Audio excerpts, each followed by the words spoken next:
Tubecult. Você está no Tubecult, o seu canal de cinema e música. Eu sou o Márcio, professor e escritor, e traremos agora para o canal a análise de 5 músicas sugeridas pelo Tubecult, desse grande pai do blues, um dos grandes nomes do blues, particularmente um dos que eu mais gosto, que é o Howlin' Wolf, né?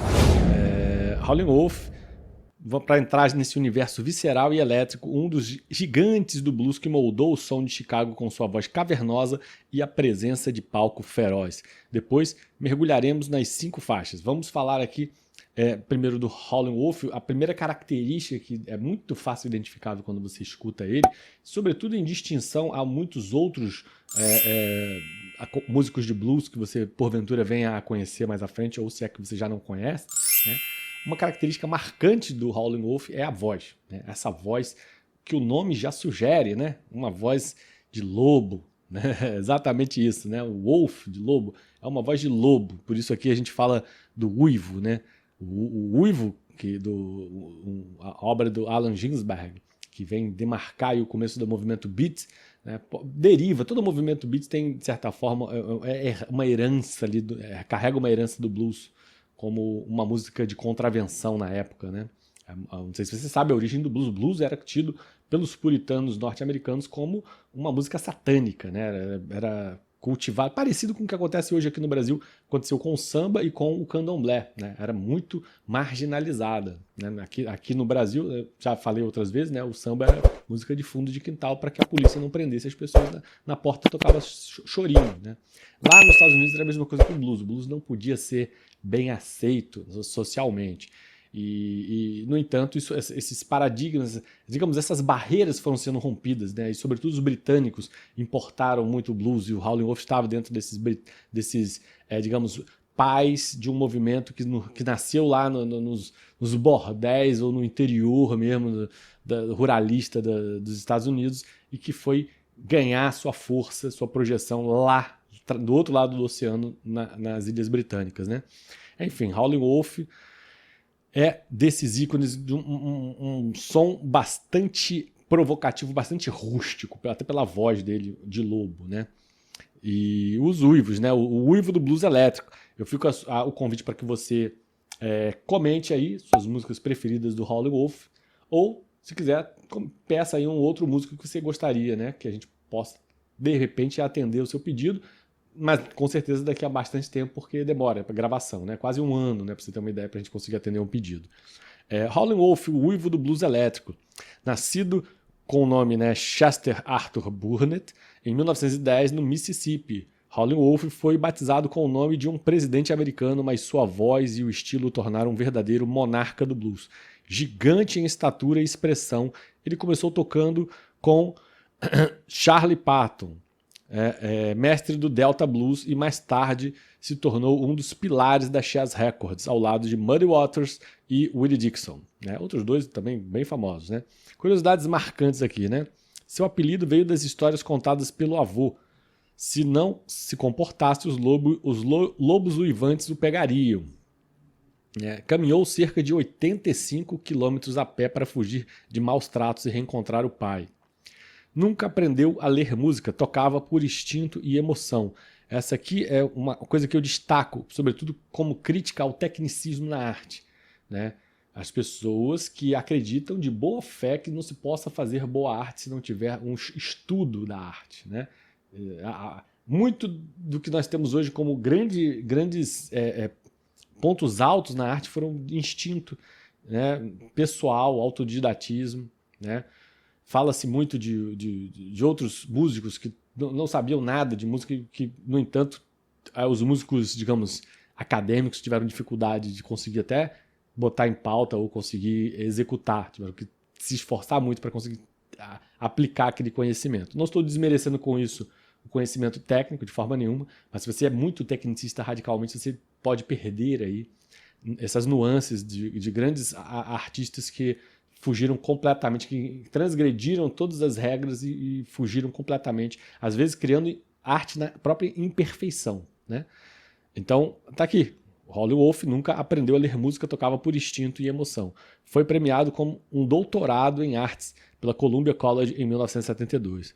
Rivalizava com Muddy Waters, mas os dois gravaram juntos em sessões históricas. Bom, vamos falar então das 5 músicas sugeridas. A primeira delas, a Smoke Task Lightning, em 1956. Essa faixa é um mantra hipnótico do blues elétrico, inspirada por trens que o Wolf via à noite. A música usa a imagem da chaminé relampejante como metáfora para desejo, dor e beleza perigosa. O riff de guitarra de Hubert Sluman é repetitivo e envolvente, criando uma atmosfera de tensão e lamento. A voz de Wolf soa como um trovão emocional clamando por atenção e compreensão. Então é uma música que fala de solidão, de desejo não correspondido, de intensidade urbana. O Wolf vai ter, digamos assim, eu diria que ele vai ser um dos primeiros a romper com aquele blues mais ruralista, né, de só violãozinho puro e com gravações bem antigas. O Wolf ainda vai fazer uma gravação bem antiga, com bastante ruído, dependendo do disco que você tiver dele, mas já vai começar a entrar elementos elétricos ali, e piano, né? Enfim, coisas que não eram comuns até então naquele tradicionalíssimo blues mesmo, né? De Robert Johnson, por exemplo, né? Bom, vamos lá para o Little Red Rooster, que é a segunda música de 1961, composta por Willie Dixon, outro mestre do blues, né? Essa música usa o galo como metáfora para desordem e negligência. O Rooster deveria manter a ordem na fazenda, mas sua ausência gera caos. Cães latem, hounds uivam, é uma alegoria sobre falhas de liderança, relações humanas e busca por paz. A interpretação de Wolf é lenta, arrastada, cheia de tensão e simbolismo. Eu talvez disponibilize aí uma versão que eu acho que ainda fica mais interessante, que é uma versão que conta com o menino Eric Clapton até então, né? Um jovem Eric Clapton, ainda não tão conhecido, e que participa de uma sessão com o nosso querido mestre, né? O Howlin' Wolf. E dali, na verdade, o Eric Clapton era de uma banda, né? Não sei se era Yardbirds na época, eu não tenho certeza agora. Mas, enfim, seja como for, você tem aí a oportunidade de escutar uma versão que tem Eric Clapton fazendo dueto com o Howlin' Wolf. Vou ver se eu libero aqui essa versão aqui nos links, né? Se eu não lembrar, você me chama a atenção aí no comentário que eu disponibilizo. Spoonful, de 1960, é a terceira música de hoje. Aqui o Wolf canta sobre desejo em sua forma mais crua. A colherada é uma metáfora para tudo que é intensamente desejado: amor, ouro, água, até a violência. A repetição dos versos mostra como uma pequena dose de algo pode provocar mentiras, lágrimas e até mortes. A entrega vocal de Wolf é urgente, quase profética, e a música se torna um tratado sobre a natureza humana. O blues, de uma maneira em geral, ele evoca na cultura, evocava, né, na cultura norte-americana, o típico de transgressão, vamos falar aqui de forma filosófica, né, dionisíaca, né, que era tão assombrosa e ameaçadora para os olhos puritanos, né, porque justamente evocava as vísceras, evocava a questão pulsante, né, do homem mais primitivo. E isso afetava profundamente a ideia de ordem, né? E não à toa, do blues vai nascer o rock, que vai, digamos, ser aí um movimento bastante transgressor. Spoonful é uma dessas músicas que expõe, né, com a essência da voz rasgada, da voz bem estereotipada que a gente tem no blues, né? Acho que tanto o Muddy Waters quanto o Howlin' Wolf conseguiram criar de forma mais sólida e sedimentada o estereótipo que nós temos hoje do que seriam as raízes do blues. Uma voz de lobo mesmo, uma voz rasgada.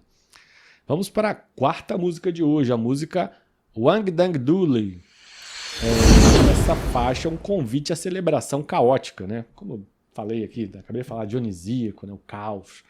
Escrita por Willie Dixon, ela descreve uma festa cheia de personagens excêntricos: Automatic Slim, Fast Talking, Fanny, Pistol Pete, as cenas de rebeldia. O Wolf inicialmente achou a música antiquada, mas ela se tornou um hino do blues festivo. É uma explosão de energia, liberdade e irreverência. Então tem ali um traço forte da cultura afro-americana e, ao mesmo tempo, muita rebeldia, né? Além de um ar festivo, né? dos cínicos, vamos botar assim, né? Dos cínicos norte-americanos. Muito bom isso.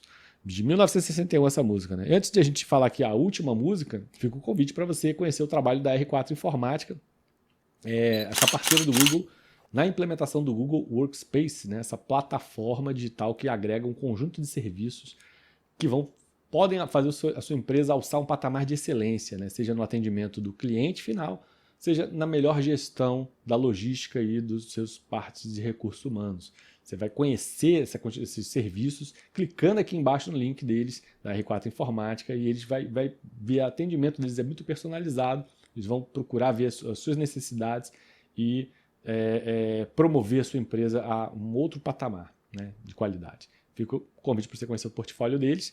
E vamos para a última música. A última música é a música Highway 49, de 1991.